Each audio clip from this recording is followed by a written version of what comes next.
Hello, listeners. This week, my guest is somebody who I talk a lot about when it comes to parenting and fatherhood. And since we've been chock full of trauma for basically every episode, I figured we should dedicate one to a slightly healthier version of childhood and parenting. So, ladies and gentlemen, my father, Hugh Duke. Hi. Good afternoon. So just yesterday, I was talking to a friend, and we were talking about the anxiety of, I think especially now, like my generation of parents, there are so many artistic endeavors that we can go into and that parents can jump into. And the feeling of, am I dedicating too much time to this?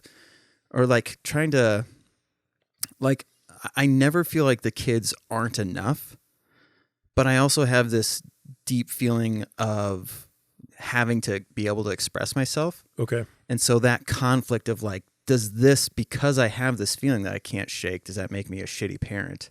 And so we were talking back and forth about that. You know what I mean? Interesting. Yep.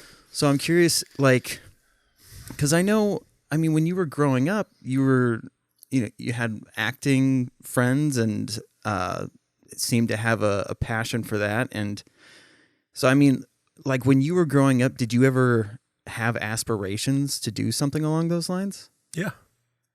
Yes. When did that change for you? When I realized I couldn't sing.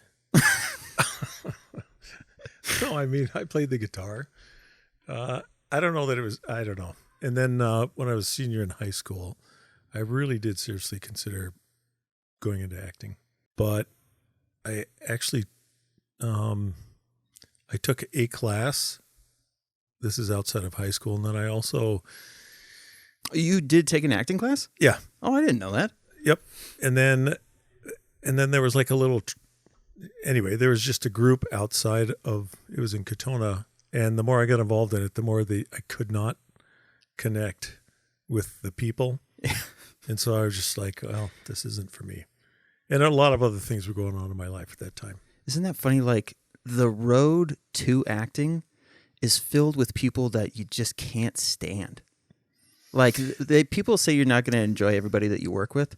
But, yeah, like, when it comes to, like, drama club and shit like that, like, there were so many people that just, like, this is the only place that I can be around you. Not because I'd be embarrassed, but just because I can't stand you that much. No, it wasn't that. It was just like these, I could just tell this wasn't my, yeah. Like we don't watch. Probably wasn't that good. I feel like there were movies that were part of the, almost like homework, like Generals. Like growing up, there were movies that we had to watch because they meant something at this point in time. So it's not that we're like a family of people that like musicals, but there are musicals that we have watched. Yeah. You know what I mean? Okay. So like when it comes to acting, I feel like all of us know that like, yeah, if we just showed up on set and somebody said, do this, we could do that thing. Whereas if I have to spend 10 years with a bunch of fighting and clawing and kicking, these aren't the peeps I want to. Yeah. If you actually grab that cord and put it in between your knees, then it'll stop, and then you can. There you go. Okay. Then it should stay. So I don't know that I was ever. Yeah, I don't know that I ever felt a great need to express myself in that way. But you have such an appreciation for all that stuff. So when you learned, or when you kind of came to that conclusion that, you know, I'm not going to be able to make this work, what was the next step then? I don't know that it was never that important in my life to where I viewed it as an on-off thing. Like, I see I'm not going to be a musician. Oh, I see I'm not going to be an actor. Oh, I see I'm not going to be a baseball player. Do you know what I mean? Those are just things I did while I was, I didn't have super clear path towards anything when I was 17 or 18. And I mean, so did you guys grow up LDS? I would say no. I didn't really know I didn't know that was our religion. At what point? So would your mom go to church by herself, or did she just not go? I don't think she went. Maybe when we were little kids, maybe when we were 8 or 9 or something like that. But other than that, no. So was it going to Idaho that kind of revived that? Yep. Okay. Yep. Yeah, there was nothing going on in New York in that regard. So, I mean, what was that? So that had to be weird then, because I'm sure Grandma knew or remembered a lot of the, essential stuff when it came to LDS, but getting thrown back into that. Do you remember what that felt like? Like showing up dressed up and having to sit for 3 hours? Yeah. So you have to recognize, I think, that I was, a lot of things were changing at that time in my life. Not just that, right? I had just spent, 3 or 4 years in high school, not even living in my house, living with friends, living with Wally for a while. So that was a change. And I guess I will talk to you about this. You're a grown man. Sure am. I flunked out of high school. And I flunked out, so I couldn't graduate. So there were 2 kids in my class that did not graduate. I was one of them. So I couldn't go to graduation. I mean, I stood on the... Oh, that's why. So I had heard that you didn't go to graduation, but I didn't know that's why. No, I flunked out. I was missing a whole year. So in the summer school after that, they let me make up an entire senior year of high school in summer school. Wow. And I worked really hard. So something clicked then. I was like, okay, I'm really embarrassed that that there's 2 of us. And the other guy happened to be in jail. And then it was me. So that clicked. So that was a change for me. I was like, okay, I can do school. And then as soon as summer school ended, I just felt strongly that I can't stay in New York anymore. So I sold Uncle Wally my car, and that was enough for a plane ticket to Idaho. That was probably in August. You had to pay your own way out to Idaho? Yeah. I didn't know that either. I thought that you had said, I want to come to Idaho, and Lucille flew you out. That happened once while I was in the midst of high school. Oh, okay. Because I was getting in trouble in high school, and I thought, well, let's give this Idaho high school a try, and that didn't work, so I came back. So anyway, so that was a change, you know what I mean? Yeah. I was like, things were changing in my mind and in my life. So I got to Idaho, and I was going to just find a job somewhere. And I did that, and some other things started changing too. For example, I didn't know anybody there. The only people to hang out with that were my age were guys that were getting ready to go on missions. Oh. So that was kind of so I just got kind of drug along there, and I made the decision to do that, not knowing anything. So, okay. So you're hanging out with people that are, they've gotten their, why can't I think of the mission call? Mission call. Yeah. I was going to say their papers, but that sounds weird. But, so they'd gotten their call. So you're watching them do the basic training. Yeah. Getting ready. Yep. Wow. So did you start going to church? Were you doing church and, not really. I started a little bit because there was nothing else to do. Sure. And then some of those people I played basketball with and I worked with, and so I just kind of started flowing in that direction. So that's when it started. That's really interesting. Mm-hmm. Because, yeah, your mom has never pushed the church that I can ever recall. She's always encouraged it, but I've never, even when she would have me go with her on Sundays, I never felt like the way that you guys would force me to go to church. Hers was pretty relaxed about it. I wonder if she kind of saw that, if I try to make my kids go, they're going to resent it. I don't. I think she had failed so much at it that she just was just kind of giving up. But yeah, so I mean, so you decided to work instead of go to college? Yes, I didn't have any money. So Okay. but the goal was to go to college. I wanted to go to Okay. college. That's why I went to Idaho to work, because I knew that college was cheaper in Idaho than in New York. Oh my gosh. So that was the plan. Go there, work for 6 months, go to college. Okay. And then you kind of get, and I don't mean this in a negative way, but like indoctrinated back into. Yes. Yeah. And so do you remember that feeling? Like when did it make sense to go on a mission? Great question. It made sense to me when I realized where I was. So who I am, where I was, and I could see people around me who had what I thought I wanted, and that was, man, they have children, they have a family, and it's like a together family. So I just have two views. I have the New York view, and you've been in New York, and then I have that view of a family. And so I thought, well, there's only one way to do that. So that's when I was like, well, I want to do that. I want to do that. So that's what made me, and then the logical next step, if you're that age, is, well, you need to go on a mission then. So I'm like, oh, okay. Do you know what I mean? Yeah. I'm so glad to like hear it out loud, because growing up and watching you in various scenarios, that's the way that mystery, like that's how I always explain it to people, was like, you're a very logical person.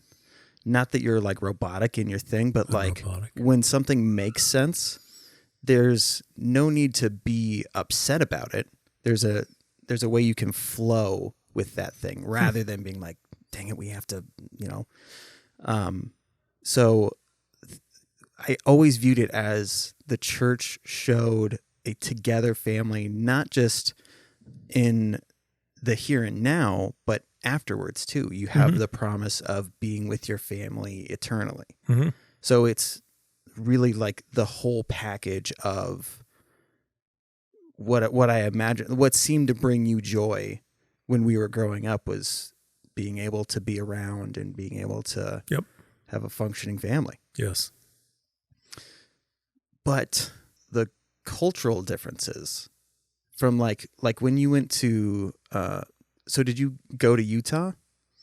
Like, did they do the MC or? Yeah. Yep. For 2 months. Okay.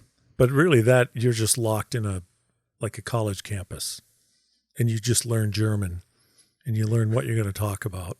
And then they ship you to Germany. So you're locked up. You don't go anywhere. Oh, really? Yeah.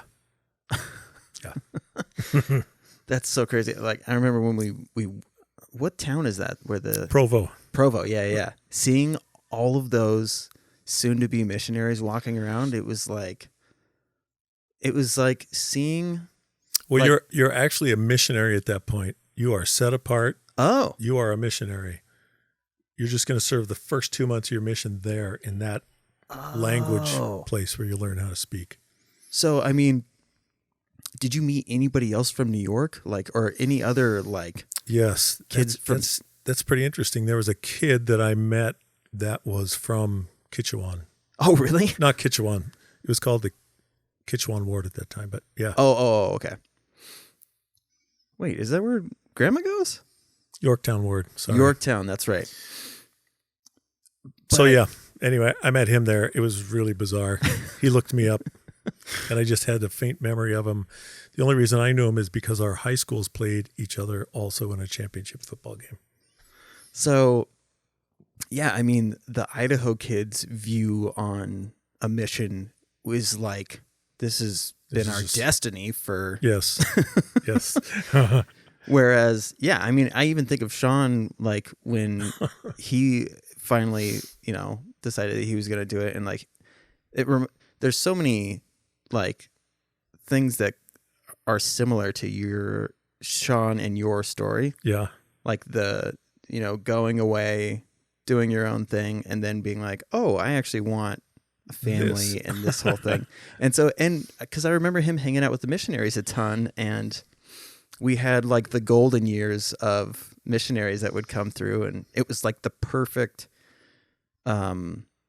class to come through when Sean was learning that stuff, because those types of people were the most bearable people for Sean. Anything more or less, sure, I don't think he would have been as enthusiastic about it. Yep. But I mean, so that, and speaking of the enthusiasm part, that's something I'm super curious about, because it's all so new, because there's a lot of, I mean, how do you cram what is normally a lifelong thing into this, like, what, like 6-month period of, I'm going to do this now? Yeah. So, yeah, absolutely. So that's where the clash came, is that there are things I did not know. I'll just say it that way. I did not know. And when I knew them and had like hours to process them, I was in Germany. Oh, man. So what do you do at that point? I don't mean to say it that way, but you know, I mean, what do you do at that point? Exactly. You're just like, well, I'm here. That's what I was, so that's why I thought that Grandma had kind of gradually been putting you guys back into it, is because the mission is such a huge, I mean, it's called a mission. Well, Grandma had absolutely nothing to do with it. Zero. I told her just before I was about to go. That's about all. That's so crazy. I hate when I start a new job and I want to be efficient, but I don't have all the answers yet. Mm-hmm. And so I have to keep asking questions, and I'm like, I just want to be able to say the thing. I'm sick of having to look it up. You're out in the real world, and you're supposed to be changing people's lives by bringing them to the church.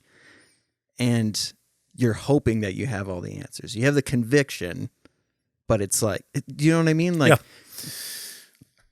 that actually was a benefit, right? Because nobody cares about the rest of it. They really don't, right? I'll say it this way. God is the only one that changes people, right? So if you're filled with too much other stuff, you lose sight of the fact that God is the one that changes people. So I didn't have a lot of stuff messing, a lot of stuff confusing that. Oh. So in my mind, that's what I knew. But so that conflicts with other people. And then you just go, well, that's not right. That was kind of the only struggle. It's like those two different versions of sales pitch. There's the person that does the pitch because they read the entire pamphlet and they know it front to back, and they're going to give you all the things. And then there's the person who came on, is new, and they're actually excited about the product, and they're like, how cool is this? Did you guys know it can do this? This is my favorite thing about it. Yeah. You know what I mean? Like that personable aspect. But I would say so shame on me. The real reason I went on a mission was because I thought there was going to be something in it for me. Mm-hmm. Not in that selfish way, but I thought this could help me as a human being. The rest, so I was terrible at it, actually. It was probably fun, but I was terrible at it because I knew what I was in it for. Yeah. Well, and I mean, that I was curious about that too, is like, because after your mission, it seemed like, because you went from Idaho to Germany, any decision after that, it can't be that extreme. So, like, in the sense of like when you said you were going to join the military, or was it the Air Force? Army. Yep. So you said you're going to join the Army. You're still in the States. We don't have to go far. It's nothing compared to like uprooting and learning an entire new language and culture. So from what it looked like from my perspective is that you're like, well, yeah, we just have to do this for X amount of time, and then we can do the thing that we want to do. So that is, think about that just from a personal standpoint, take the religious part out of it. Think how difficult that is to do as a 19-year-old who knows nothing. You're thrown in a foreign country, and your job is to look like an idiot to everybody else, right? Yeah. I mean, what a missionary, look like an idiot. So not only look like an idiot to everybody else, but look like an American idiot that doesn't belong. So if you can do that, and just maintain your anything, right? Yeah. Maintain yourself of humanity and maintain yourself of, I like you. Then, yeah, that makes some other difficult decisions. You're just like, I've done tough things before. I can do this. Yeah. So joining the Army that's an interesting one because that one was purely, I know to get that, I have to graduate from college. I cannot dig ditches for a living because that is not going to result in what's best for you. And I didn't even know you then and everybody else that's going to come. So I have to graduate from college. I have to get a degree. So the military, that was an easy decision for me. It was tough because I'm not single, right? Other people are going to be affected by that. But to me, that was like, yep, it's going to take me 2 years longer, but that is the only way I see to get that degree. So going back just a little bit, when Sean came into the world, when Sean was born, did it feel like I think of like when you have like a memory lapse or like a time lapse where you remember thinking, man, I wonder what 5 years from now is going to be like. And then it feels like you just snap and then you're like, wow, I can't believe 5 years ago I was wondering yeah. Like I imagine that when Sean came into the picture, that moment of like, oh, this is why. Like this is the beginning of why I went through these things and took these steps. No, I didn't piece it together that much. I mean, I suppose you were what, 21? Yeah, 21 years old. Think about, I mean, you had children at 21 too, but it was more, I mean, once you see a baby, once you see a child, then you're like, well, that sinks in. And then I'm stammering, but that's when you recognize this is a whole new ball game. Nothing ever has approached the importance of this right here. So okay. I see what you're saying. I had a deep feeling about that. Whatever you've done before, this is a whole new ball game. I had that feeling twice, right? Sean was born when I got married. Okay. You know what I mean? I remember that going through my mind. This is a big deal. It's interesting that you say it in that order, though. This is a big deal. But I mean, okay. So then does that process of we got to do this for 2 years so that we can get here, like, did that enhance? Like, did it feel like a stronger feeling of there are checkpoints and we just have to do them? We have to get through, like, almost like Monopoly or not. So Monopoly, for me, it was very clear, right? But then you're married at the time, though, so that's kind of Mom didn't sign up for that, right? Mm-hmm. To be in the Army, so that's the difficult point. The hard thing is, in my mind, that's where we're headed. I know that's where we're headed. How do you convey that conviction? Like, yeah, you know what I mean? You bet. Because we've joked about it before where like you came home and told Mom that you had already joined. But I've never asked as to like what that really looked like. Like, was it one of those, what's the saying? It's better to ask for forgiveness than permission. Yeah. Yeah. Good point. So that's where immaturity steps in. Right? I didn't include Mom as much as I should have. I should have. That's a regret I have, is that together we could have made that decision and I would have felt much better about things. But in my mind, I knew what had to be done. I knew it was going to be unpopular. I knew it was going to be difficult, but it had to be done. So I was just going to do it and tell you about it later. You know? Yeah. Whereas it would have been much more mature to have done it a different way. Where were you guys? Where were you living? Moscow. And Moscow sucked from what I understand. No, it's a wonderful place. But I mean the living situation. Didn't some lady die like in the apartment next to you guys? No, that was on my mission. Oh. No, in Moscow, we lived in married student housing. We were surrounded by friends. We just completely ran out of money. Completely. Not a penny. And we were both working. Sean and Scott were little tiny people. And I could not figure out a way to work full time and go to school full time in chemical engineering. Okay. So you recognize that the situation could get bad very quickly. Yes. And so okay. I saw no other way. How old was Sean then? Well, it was 1985 when I went in. Oh, so he was 3 and Scott was 2, 18 months old. And I knew, so this is how focused I was. I knew they offered insurance. I couldn't afford insurance. Oh, so that was part of it. Like, I don't care. That's the question I kept asking the recruiter. Does insurance kick in the day I sign the paper that I'm joining? And you do recognize I have a family and they're going to be covered, right? That's all I kept asking. Wow. So, see, and this is the thing is like, so with all of the decisions that you made, was it always for the future of your family? Yeah, I think so.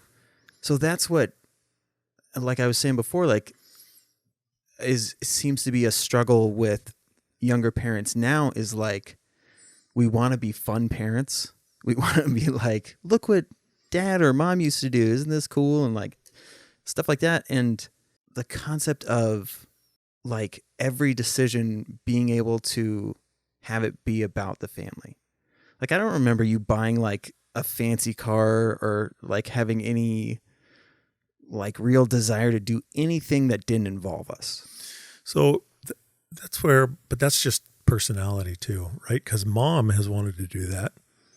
Yeah. You know, she left to go to like dance camps and I think mom would have liked to have done stuff like that. So she did as much as she could, but I just didn't, I don't know how to describe it other than that's just personality. Looking back, I think this is just, that was 30 some years ago. I think I was just in awe that I pulled it off. Yeah. You know what I mean? That I pulled off, like, I can't believe somebody's willing to mate with me and live with me. Alex and I say that all the time. And I cannot blow this, but you do blow it because you're a human being. But still, I think that drove me a lot. It was like, I can't believe it. I mean, I can't believe I got this far. Yeah. Honestly, Alex and I will joke about that all the time. Like something will come up and one of us will go, look at us. Yeah.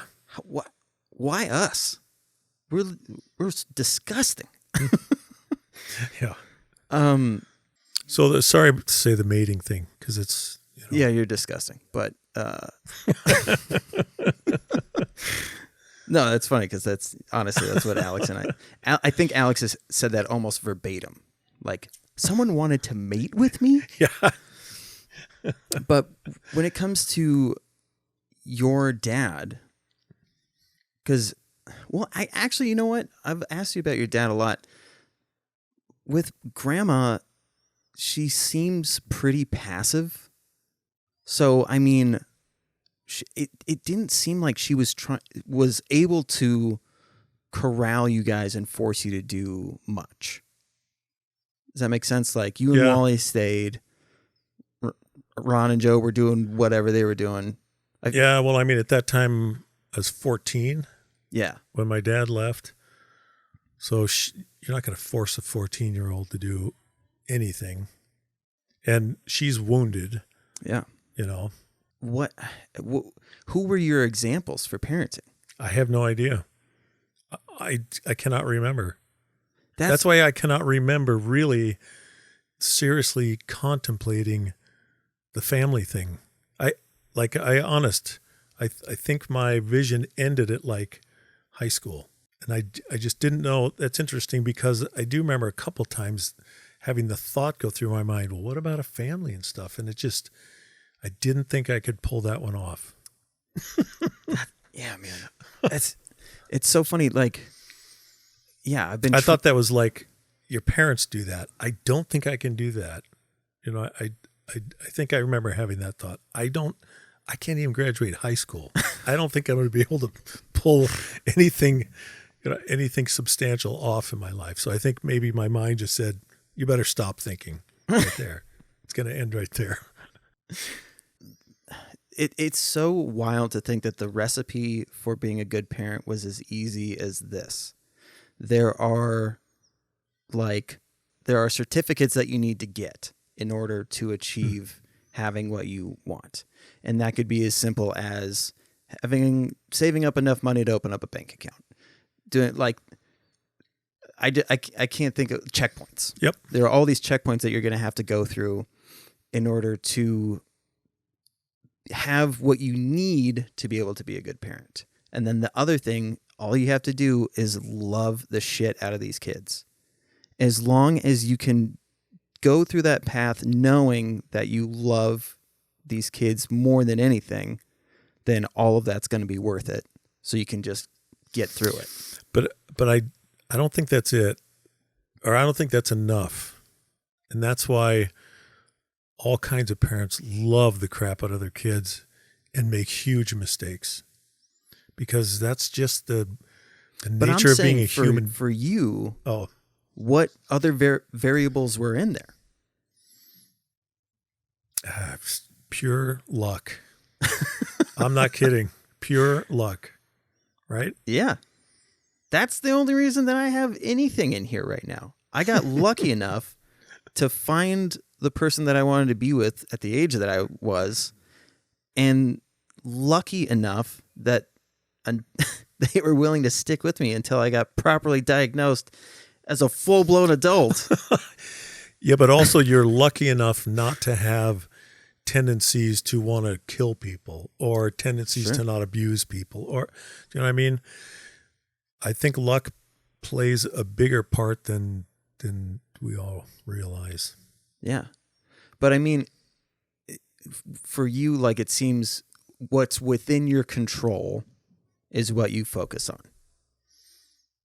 And making sure that there are no curtains in the house because you need to be able to see out the windows. Oh, that's funny. Is that a thing? That's me. I mean, I didn't realize it until you guys were moving out of the old house. And Mom was like, yeah, Dad can't have curtains because he has to be able to see if there's somebody out there. And I was like, I'm the exact opposite. I want to be in denial. So I keep these. You don't want to know if somebody's closed. Attacking? No. I wish that I had all windows covered. I'd rather live in a house with no windows and That's just hilarious. Be like, because I'm way too paranoid to be like, if I walk by this window and I'm not thinking and I see my reflection, but exactly, you do, I don't want to do that. Got it. If somebody's going to kill me, just make it quick. Let me go to bed. I want to be well rested. That's good. But so how did you keep the team together? Because the way that you went about getting to where we are now is really difficult. Like, that's not an easy process, because it's one thing if you would have stayed in the same state and your family lives in that state. And so there's things to fall back on. Mm-hmm. Like we fall back on you guys all the time. You're such a massive variable in all of our parenting as it stands right now. And you guys didn't have that, though. You kept relocating, which is difficult in its own right. But when you're relocating with a brand new family and it's in the hopes that this next thing is going to work out, how did you guys keep it together? Interesting observation. So Mom and I are not the same person. We come from very, very different backgrounds, but one thing we are absolutely both is core is the fact that I will do anything. This is what we wanted all along. We both knew that from day one. That's what we wanted. You know what I mean? Mm-hmm. That was going to be heaven, is this situation that we all have right now, that we get to be a part of your lives. We get to be a part of your kids' lives, that we're a help and not a huge pain in the butt. Do you know what I mean? So that's just mom too. I can't do that on my own. You know what I mean? You have to have two parents I got very lucky. Mom and I really, really agree on that. I remember having that discussion with her when we were 20. Yeah. So, I mean, because we come from, our families are both, mom's family's weird. They don't operate that way. Right. It's funny how weird both of your families are, but in completely different ways. Very. Yep. So like, it's funny to see two families go, what's wrong with you? And it's just such a, and this is the New York side of the family. It's such a clusterfuck of just oddities. Yeah. Yeah. And you guys, like, I'm assuming you weren't, like, when you guys got married, how did mom's siblings live close by? Yeah, they all lived in Idaho. So, like, did they have kids? Like, did you see them becoming parents along with you guys? One of her sisters. Yes, two of them.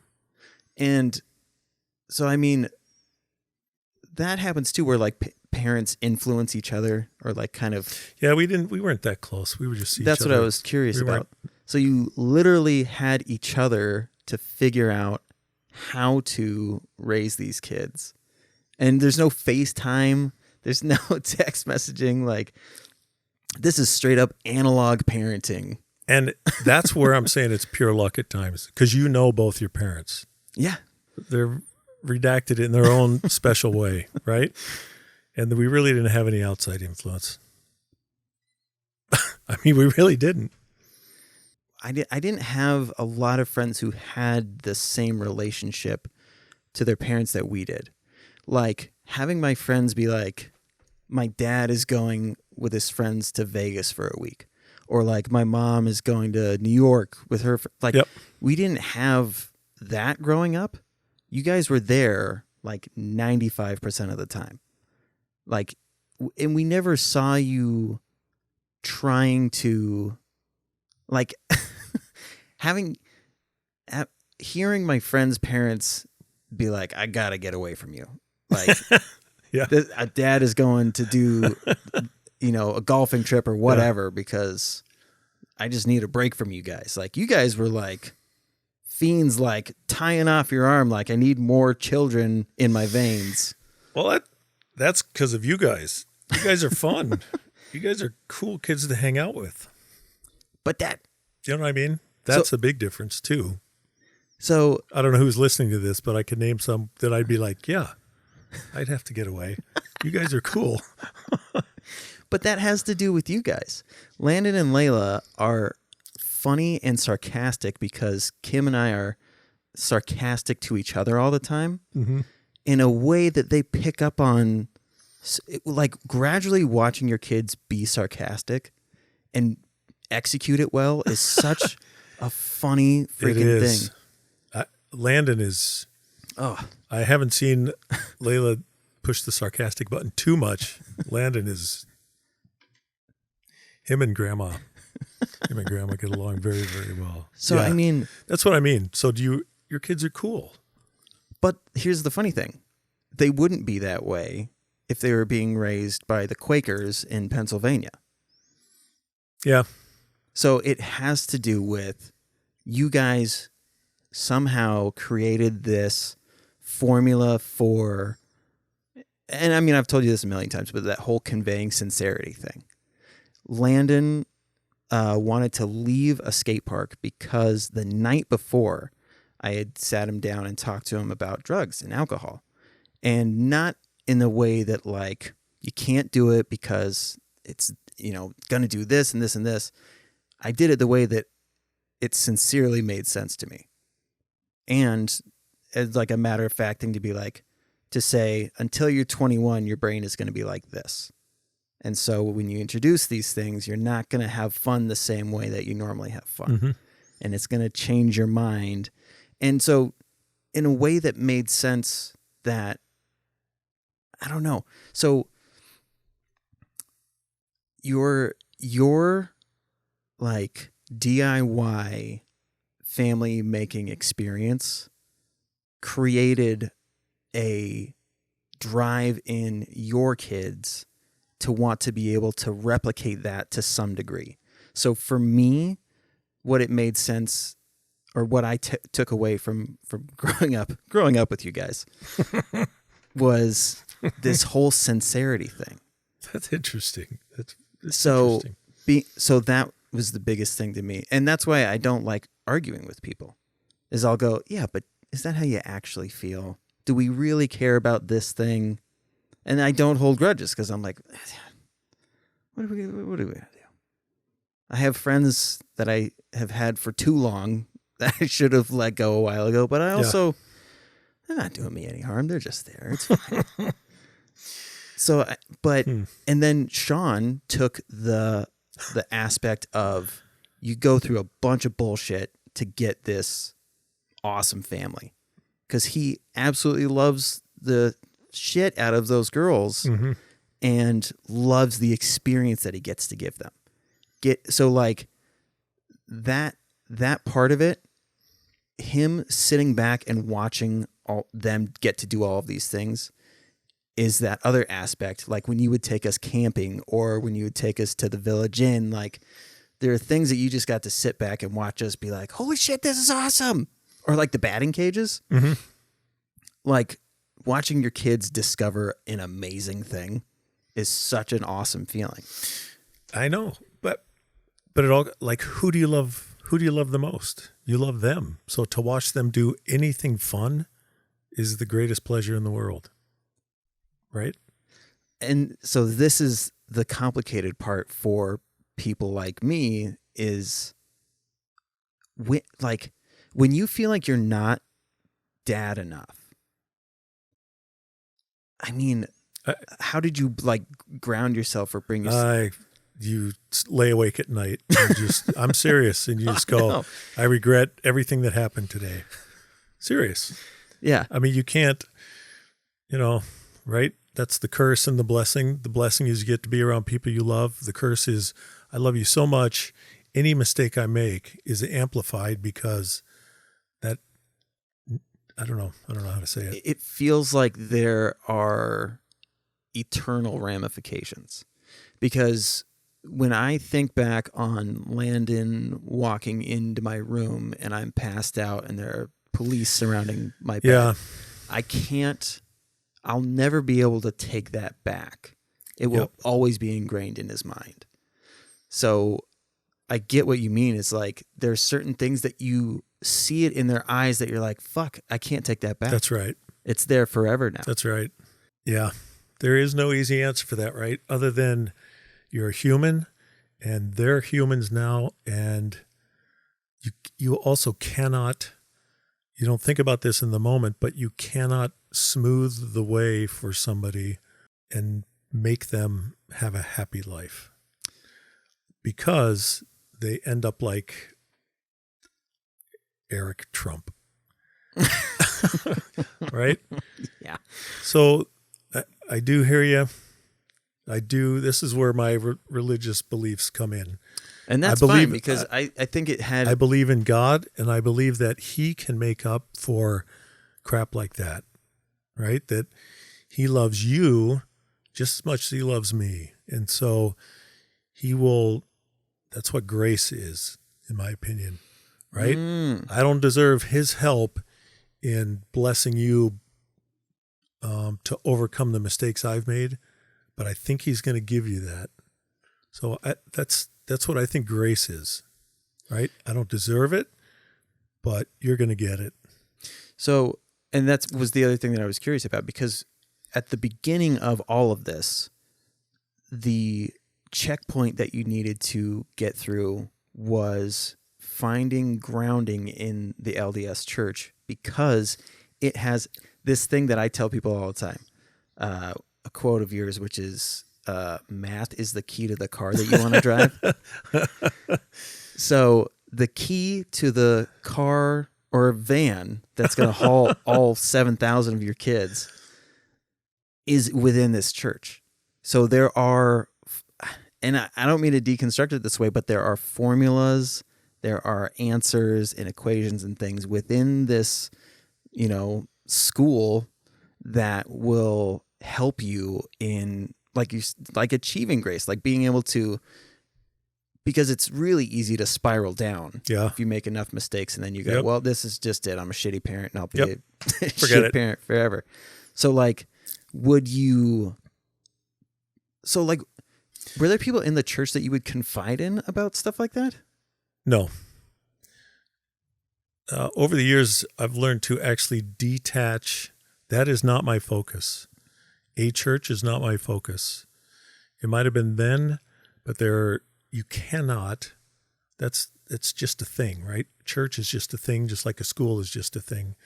God is the thing, in my opinion. So would you pray on these things then? Absolutely. Okay. God is who I turn to. That's who I bring stuff to. So, I mean, what does that feel like when, because there's misconception for people who are like very anti-religious, which is that you get slapped in the face with an answer from God if you ask him a question. But really, it's these incredibly subtle things. So, do you recall subtle hints at moving in a certain direction? Absolutely. When we moved here, that was a subtle move that Mom and I both felt. It wasn't a punch in the face. It was we feel like it was directed. And looking back, I think it was probably for Josh. That's what might have moved us toward it, because Josh's life might have been completely different. I don't know that, right? I don't know. I don't know that separate timeline. Well, all of us. Like in Loki. But then I also look back at St. Helens and go, well, that may have been God helping us move in a different direction, because he knew how much that meant to me and to you guys. So that's how I view it. What I think is really interesting too is these big decisions, because it requires faith, because at that moment in time, we were insanely happy. We had a massive group of friends. We had a neighborhood that was straight out of a sitcom, having breakfast on picnic tables with each other in the morning, outside. Yep. You couldn't ask for a better environment for kids like that. But there's no way for you to know what was coming next. Right. And unfortunately, if we would have stayed, a lot of the people that we were associating with were connected to the paper mill. And that paper mill went through a lot, and families lost a lot. And so the town just kind of spun out of control. And Scott and I always joke that we would have had 5 kids if we hadn't moved out by the time we were 19. So there was just so much going on. And you overlook stuff too, right? Being, 8 or 9 years old and going and bringing bags of weed to my friends' mom's friends. Yeah. There are things you just don't think about. And if that becomes your norm, then it's a different ballgame. Yeah. So coming here was such a culture shock, and it felt so freaking hard. But I feel like that's what a lot of those stories look like. You put your faith in a thing, and you're trusting God with this, and it looks like in the rearview mirror, you're like, holy shit, I can't believe I'm leaving all of this amazing stuff. Mm-hmm. And then initially, everything sucks. We lived in a motel for 2 weeks that smelled like Indian food every day. It was fucking tough. And then the lateral move of going to an apartment where still barely any room for us. Like everything just looked like we made a mistake. We Yep. shouldn't have come here. Yep. But then that gradual thing, that subtle thing, subtly, gradually, everything worked out absolutely for the best. That's what I think too. But it's got to be so hard in the moment. Yeah, I didn't know that it would be as hard as it actually was. So Mom and I were naive as to how difficult it was going to be, because you described it really well. Right? You described it really well. In the meantime, so that's where I feel terrible, because in the meantime, I'm starting a new job that has big time requirements. And I see you guys going through difficult times, or what I can imagine are unbelievably difficult times, and I'm stuck. Like, do you know what I mean? Yeah. So that's what killed me. That was difficult. So. Yeah. I mean, especially now that I can know, having worked there, like, if something goes wrong there, it's everybody, as many bodies as possible to come and try and solve this thing. It doesn't matter what time it is. Mm-hmm. There are people who it's like people who are in prison for so long that when they get on the outside, they're like, wow, this is too much for me. And so they do something to get sent back to prison. Like, this is just it. We hate being here, but what else is there? Yeah. And I don't mean that to shit on anybody who's working there, but what I'm saying is the weight of those requirements, depending on what position you have, can be very extreme. And there's no way to properly convey that to your kids. Like, and it's got to be maddening, because you're like, I'm doing so much, and I wish that I could like show you like how devastating it feels to not be able to be on the same page with what's happening. Mm-hmm. Because from your kid's perspective, all that's happening is we're not doing anything. We're stuck in this 4x4 box, can't move, and we have to walk through the snow to get to school now. This is insane. Yep. And we used to live in a house, and we had a neighborhood. We were like normal people. So yep. Like trying to be like, I wish I could give you this feeling of how important I feel this is, and how this is for you guys. But then we're also kids, so we're doing shitty stuff. We're not doing our homework. We're not doing X, Y, Z. So there's all of these variables into like, I still have to be a parent, mm-hmm. but I am also, there's this thing that's on the back burner that I wish I could, somehow bring us all together and be like, yeah, we're all in this together. You described it well. And then you also feel a desire to shield people from, like, why do I want you to feel pressure in addition to what you have? Yeah. So that I don't think that helps anybody. So those are difficult times. I mean, you guys, you're parents, you're married. Yeah. You get it. I mean, to an extent, I get it as much as I'm back to the whole being lucky thing. Like, getting that recipe or that ingredient from you, I have people confide in me that are complete strangers on a regular basis, just because they can tell I'm not like fucking with them, in the sense of like, I'm not wasting their time. Yep. And I don't think I could have created that without watching you guys and the way that you interacted with other adults and other kids. Because I can't remember a time as I was getting older interacting with younger kids where I didn't want to be around them.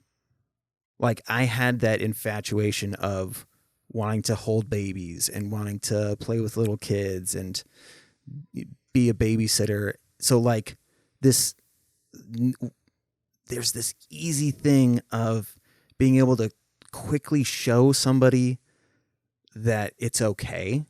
Mm-hmm. Like a kid coming up to our table at Sizzler that's ran away from their table, and we're able to interact with that little kid without the parents being terrified that we're just some random pack of cannibals. Yeah. That's very unique. And don't sell that's you. That's in you though. That's you. Don't you sell yourself short, because like I said, back to the whole, what did I say? Poughkeepsie? The Quakers of Pennsylvania. It could have been much more rigid and way less easy to convey that stuff. And that all goes back to what is ironic as these seeming like what appear to be really extreme things, feeling like it's just you just got to go with the flow of it for you. Going with the flow of, well, I guess I got to go in the Army. Well, I guess we got to move to Oregon. Well, I guess we got to. Yeah. So even if it was terrifying on the inside for you, that's what you made it look like to us. That's what parents do. That's what you do too, right? For sure. But it had to come. We're doing the whole chicken or the egg thing here. It had to come from somewhere. Yeah. Well, maybe it comes from, I don't know. You know what? I think a part of it is you're born with it. Yeah. I think the fact that you and mom didn't have influence, there are these moments where you go, oh, we do it like this, right? And like when you discover that stuff together, it's like, oh, so there's like, we're idiots together. Yes. And then when we figure out a thing, it's such a hard feeling to describe, but it creates a bond. And then helping other people do that, it's almost like you're looking back on a funny thing. Like you're like, I had no idea until we did this thing. Well, that's what I think about. Maybe I'm not going to describe this right. So if I were talking to someone else, it'd be easier to describe, but I'm talking about your mother. So I've never quite understood. I mean, you're a grown up, so you understand why somebody would leave somebody they're married to for someone else. And in my mind, I go, there's no, like, mom and I were just two idiots that joined forces and fought through this and laughed and cried. You know what I mean? So who else has that going for them? Do you know what I mean? Yes. So 39 years. Who else has that? Why would I mean, nobody has that. I can't share that with anybody else. So I don't understand. I struggle understanding, putting myself in somebody's place that does that, unless they never got along from the beginning. Mm. And I just got lucky with who I married.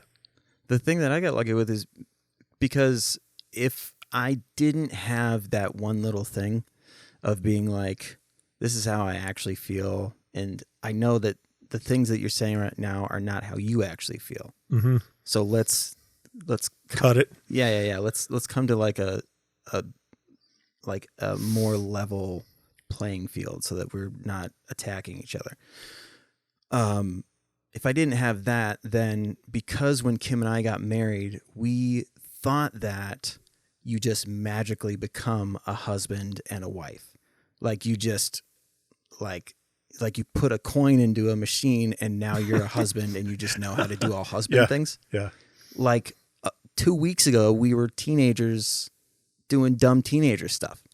So we had these massive expectations and examples of people who got married young and are still together. And so we were like, we got it. It's all you have to do is just say yes. And then it all just magically works out. So there was a lot of turmoil because we thought we knew what a husband looked like. We thought we knew what a wife looked like. So, and when we were growing up, the statistics that kept getting thrown around, I don't know, like, do you remember stuff like that? Like, you know what I mean? Like with people saying divorce rates are 50%. Yeah. It was always half, even when we got married. Yep. Oh, really? Mm-hmm. I do remember the statistics of like when you get married under the age of 21. It's probably 70% or something. So low. The success rate was like nothing. I think my dog ate your dog. Poor little Charles. He's fine. There's no blood. But yeah, so I mean, it's. I do remember getting married and going, I'm going to be really good at this, right? Like in terms of being a companion to somebody on a mission, I was always everybody's favorite. You know what I mean? Yeah. I have this. So when I got married, I was like, I probably am going to like do the husband stuff really well. And then you realize you're an idiot. You're doing this very poorly. So that was the first real dejection I ever felt from that, is realizing I am just terrible at this. Yeah. And there's such a massive comfort when you finally get to the point of like you were saying, like, I can't imagine leaving for somebody else. Kim and I talk about this all the time. Is like, if we do get divorced, I'm not dating again. I don't want to have to tell somebody I have 5 missing teeth and like. Mom and I just said we'll kill each other. If one of us wants to leave, we know we don't really want to. So that means we've lost our mind. So just shoot us. There we go.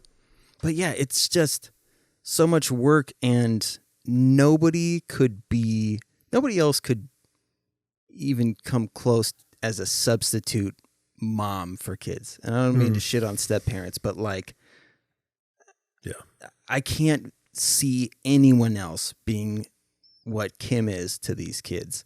Yeah. And I can't see a family outside of what this family is. So it feels really easy to just go, if my mind, even for a second, it drops off so quickly because I go, well, there's so much work, and there's just, it's not going to look the same. But, I do hear that, marriage is so much work. And Mom and I have talked about this a bunch. I think we kind of disagree with that statement. I think life is a bunch of work. Life throws tons of stuff at you. It's not marriage, it's a lot of work. It's life. You just happen to be married while you're going through life. So wow. So you think, well, the marriage is a lot of work. Man, it's just life. Dealing with myself, making a living, being dejected. You're going to do that whether you're single or married. So that's just my opinion. You're absolutely, that makes so much sense. And it makes sense why there's so many people who say it, is because life. We're all growing up. Life is work. Yeah. So I've always like, it doesn't sit right when I hear people say, oh, marriage is so much work. Oh. Because you're like, that's such a negative thing. When Kim and I say it, we don't want to have to explain how fucking weird we are to somebody else. Like, Kim could not, like, be able to hide her white trash jeans for very long. Because the second that any song that plays on the radio that was an intro song for a WWF wrestler, she wants to go. Yeah. She's like, oh, do you remember City Slam 96? Like, and then, yeah, there's just things that you're like, well, I like this, not necessarily because it was so much work, because you're right. When I look back on the difficulties that we had, it was the difficulties that I couldn't figure out about myself. Mm-hmm. And it just so happened that, unfortunately, I was with married someone, at the time. Yep. And there was just too much to be able to be like, say that I need help and drop those expectations of what we thought a husband and wife was at the same time. Like, okay, let's forget the husband and wife thing. We are friends and we've committed to sticking through with each other. I need help with this thing. Yep. That's fantastic.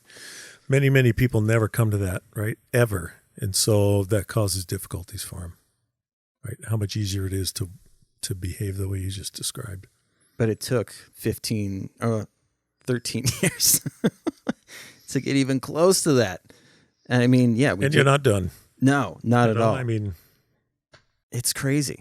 So back to like the original concept of, well, because I mean, we've stayed in the realm of marriage and family, or like they do affect each other, because if you have a tough marriage, the kids are either isolated or unfortunately greatly affected by how you treat each other. Yep. And that can massively. I've watched it on every spectrum with friends growing up, of how there's been cordial and the kids understood they're not happy together. We don't want them to be unhappy and just because of us. Then there's been parents that pit the kids against each other to try and come to. So like, there are all these things that like just either make them a little jaded, a little this, a little that. And so that whole concept of, first and foremost, we're best friends going through some shit. And how do we help each other get through that stuff? Yeah. And the kids being able to see that, I hope that they get that, like, we self-deprecating is ironically such a huge part of showing, like, you're actually being, like, the way that we self-deprecate is like in a trying to showcase humility in a humble way that, like, I'm no better than you. You know what I mean? I think that's such a booster for a child's self-esteem, right? I just do. I do. Because then you don't, so think about when I said earlier, I just did not think I was going to be able to pull off anything of, you know, I don't think, and it's mostly because I looked at my dad. I'm like, I can't do that. I can't do the stuff he does. Landon, you know, I mean, hopefully you kids don't feel that way. Same, and if Landon feels like I could do that, think about that's confidence. That's more, I can embrace life. Your relationship with your dad is so weird to me because it's classic, like, people saying the trope of, oh, you're becoming your father.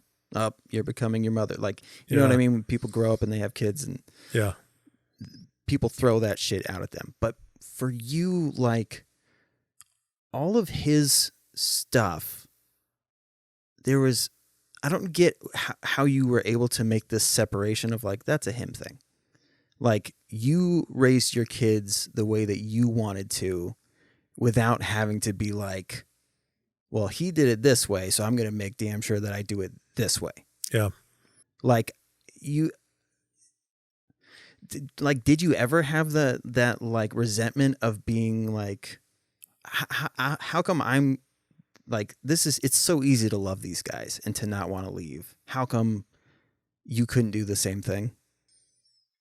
Oh, wow. I don't think I've ever said that statement in my mind. It's been more like,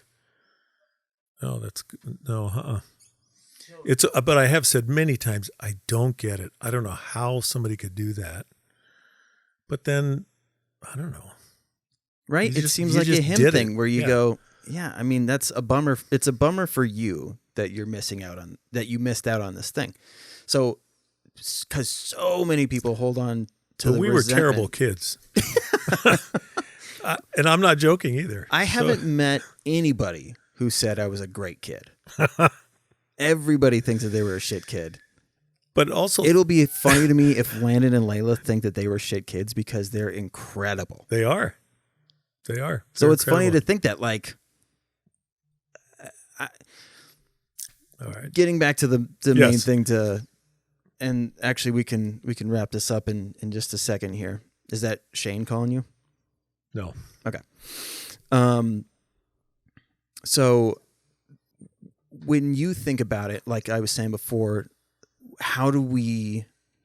so my friend and I thinking we're artists and we dedicate a lot of time to these things, not because it's a hobby, but we're really working on this thing and it takes time away from the kids. And on the outside, it looks like dad's just going in and having fun, but really it's a lot of work and I'm giving up other things to do this. Mm-hmm. But I'm also, sometimes I am having fun while I'm doing it. So does that make me a bad parent? Like, what's your take on that whole thing? That's a beautiful question.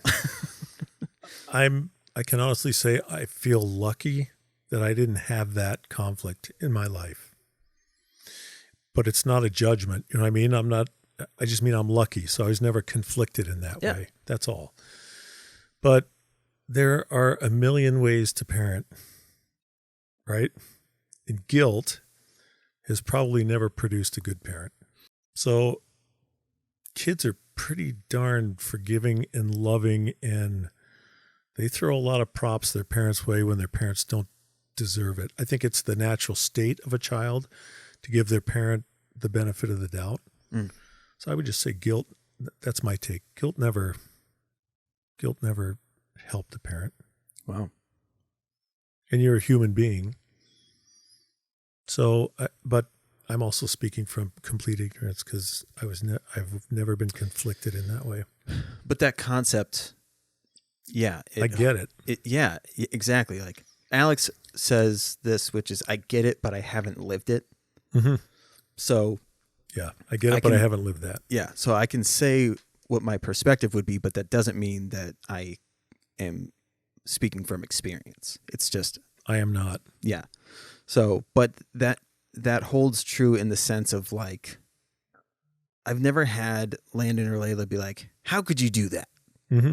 Why are we doing this instead of that other thing?" Unless it was like, how come we're not going to Disneyland and we're going to Costco instead or something like that.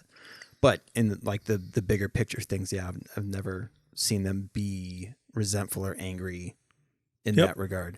Yep. And sometimes it's okay in that it paints a whole picture of their parent, and that's good for children to see their parent as a whole person. I've always thought it was extremely valuable that mom liked dance and liked doing stuff like that because it painted, but that's a generation ago, right? When people, it may have been more natural not to view your mom as a whole person. Oh, I see what you're saying, yeah. And so you guys got to view your mom as a whole person because she had other things she wanted to do. Right, yeah. Oh, man, there's tons of like the stereotypical, the moms were pretty one-dimensional. Mm-hmm.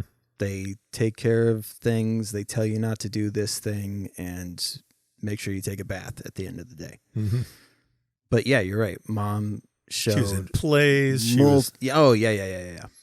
And even though like growing up, like our goal on an like eternal grand scale was to help people find the truth of, being a Latter-day Saint and yada, yada, yada. Like we really didn't care where you came from.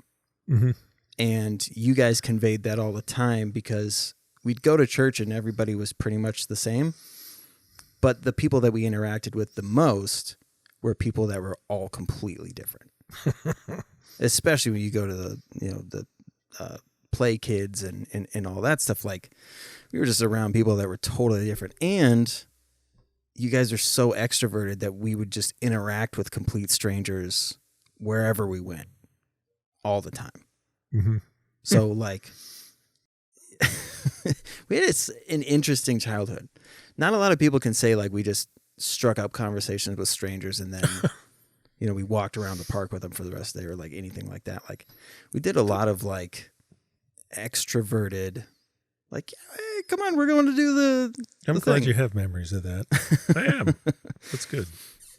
If you had to start all over in this time frame, yep, what are the struggles that you see that you and mom didn't necessarily have? Oh man. Well, I mean, a whole lot more than your parents know by the time you're 12, right? Facebook, it's one of your main worries as a parent is I don't ever want somebody to talk bad to my kid and make them feel guilty, make them feel less than. And then you have Facebook where I have no control over it and somebody could be just dogging you the whole time and I have no knowledge of that. So that's something that would be difficult. If I had it to do all over, I would focus on. So I think I wrote, that I keep a journal, right? I think I was answering a question that what's your big regret? And the big regret is that if there's ever a second when you thought, and I know you have them, every one of you have had them. There are seconds when you weren't convinced that you were the number one thing on my mind in the big picture. Because you always have been. So that would be, but I didn't realize that. I didn't realize that would be a big struggle. But it is a big struggle, isn't it? Right? Yeah, Your children are the number one thing in your life. They can probably think of instances where that feeling didn't come naturally to them. So I would face every day with that. And I would smoke more. Oh my gosh, right? Smoking is the best. You look cooler. Are there like what advice do you have for people, whether they be religious or not? Because I'm at a place now where I don't care what religion or if it's the same thing that I think of, like when people never want to bring up the fact that they've had like a paranormal experience around me because they think I'm just going to shit on them, which I do afterwards. But if it happened in your mind and it was real enough that your heart was racing, you felt like you were in danger and you ran away, that's all the more real it needs to be. It doesn't matter what the film showed. Yeah, absolutely. Okay. What the objective truth was or not. Doesn't matter. Because if it happened in that moment, then it happened. I don't care.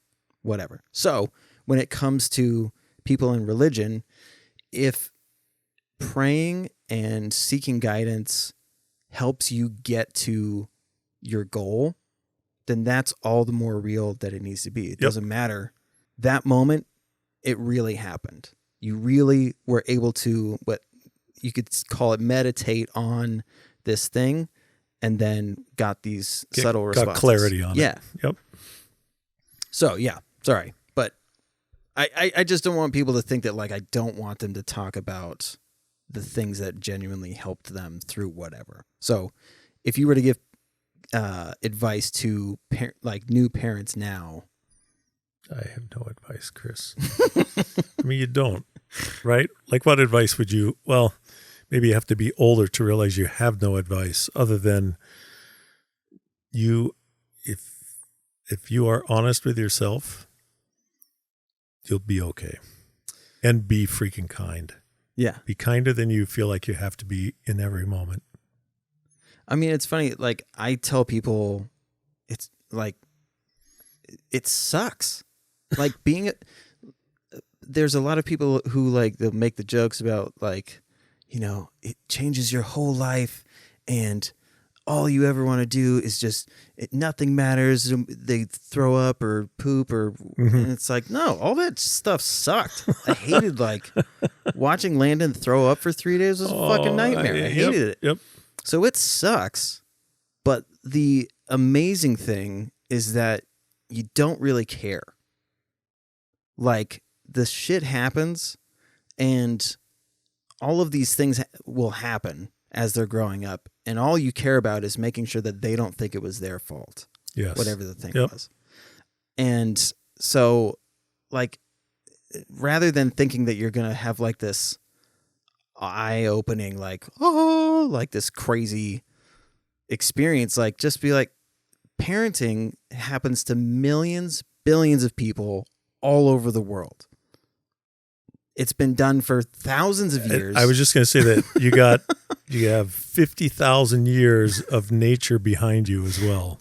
Yeah. You know? So it's as natural as anything else that's ever happened. It's true. So just let it be that. You're going to grow up. You're going to get old. If you have kids, these certain things are going to fucking suck. And then hopefully if you were lucky enough, everything worked out. And then you all look back and while you're playing rummy at the table are talking about, like, remember that one time we got chased by a car and, like, cannot believe we made it out of that. Like, I think enjoy it. Yeah. Parenting is just like growing up, I think. Yeah, that's good. That's a good analogy. Enjoy it, and you're going to make mistakes, and I don't know. That's not And then advice. at some point, hopefully, with the people that are closest to you, you get to have those conversations of, like, man, can you believe that or wasn't it funny when, like, Yep. you don't, if you do it right, you don't resent those things. There's parents that, like, I don't want to mention any names, but I hear some parents talk all the time about the faults of their children, even though they're 30 plus years old, like it just happened yesterday. It's like, I was 13 years old when that happened. You got to get over it. So don't resent any of that. That's how I think you get through it without resenting anything, is being like, none of this is your fault. You're growing up. Mm-hmm. So all of the shit that's going to happen, I'm going to do my best to help you come out the other side okay, without feeling shame and guilt. Yep. Would you guilt a child who's learning to walk for falling down? Absolutely. No. Yeah. So don't do that. You pick them up and you kiss them and go, oh, good job. Yes. Right? You get all excited. You clap. Yeah. They're terrible at walking, though, huh? Yeah, they weren't made to walk. God.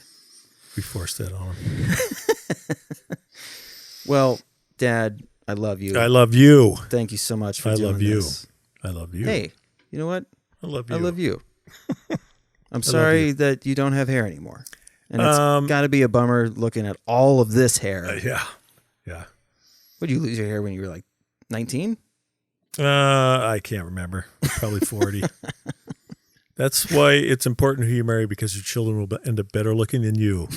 Yeah, if you do things right. Okay. Well, thank you again for doing this. Thank you. Thanks for having me on. To the listeners, be well to yourselves. Be well to yourself. Where's the mic? Be well to yourself. That's my line. You shut up.